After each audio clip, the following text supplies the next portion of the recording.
కాంగ్రెస్ తీరుపై మండిపడ్డారు బీఆర్ఎస్ నేత పల్లా సుందర్ రామరెడ్డి. పాలకుర్తిలో ఒక్క ఓటుకు ముగ్గురు ఎమ్మెల్యేల పాలన కొనసాగుతుందన్నారు. ఎమ్మెల్యే వ్యక్తిగత సహాయకుడు ప్రెస్ మీట్ పెట్టడం చరిత్రలోనే తొలిసారని చెప్పారు. ఎమ్మెల్యే యశస్విని రెడ్డి ఇప్పటికీ సొంత నిర్ణయాలు తీసుకోలేకపోతున్నారని మండిపడ్డారు. చరిత్రలో వ్యక్తిగత సహాయకుడు అని వ్యక్తిగత సహాయకుడు ప్రెస్ మీట్ పెట్టే చరిత్ర. వ్యక్తిగత సహాయకుడు పెడితే పాపం వాళ్ళ పరిస్థితి ఎట్లున్నదంటే కాంగ్రెస్లో ఓ 10 సంవత్సరాలు 15 సంవత్సరాల నుంచి కష్టకాలంలో జెండా పట్టుకున్న అటు రైలు ఒకటి లెఫ్ట్ కూర్చోవడం పరిస్థితి. వ్యక్తిగత సహాయకుడు ఇక్కడ పరిస్థితి ఏం జరుగుతుంది? పాలకుర్తి నియోజకవర్గంలో ఒక్క ఓటుకి ముగ్గురు ఎమ్మెల్యేలు.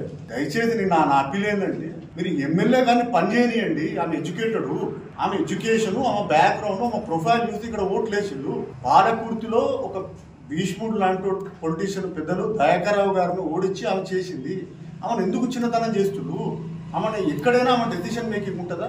ఏ నాయకుడి దగ్గరైనా, కాంగ్రెస్ పార్టీ నాయకుడైనా డైరెక్ట్ ఎమ్మెల్యే గారికి ఫోన్ చేసి మాట్లాడే శక్తి ఉన్నదా? ఇక్కడ ఒక్కరితో ఎవరితో మాట్లాడాలి? ఎన్ఆర్ఐ గారితో కానీ, లేకపోతే ఈ షాడో ఎమ్మెల్యే గారు వ్యక్తిగత సహాయకుడు పేరులా ఈయన పేరుతో తిరిగే ఈయనతోటి కానీ మాట్లాడాలి.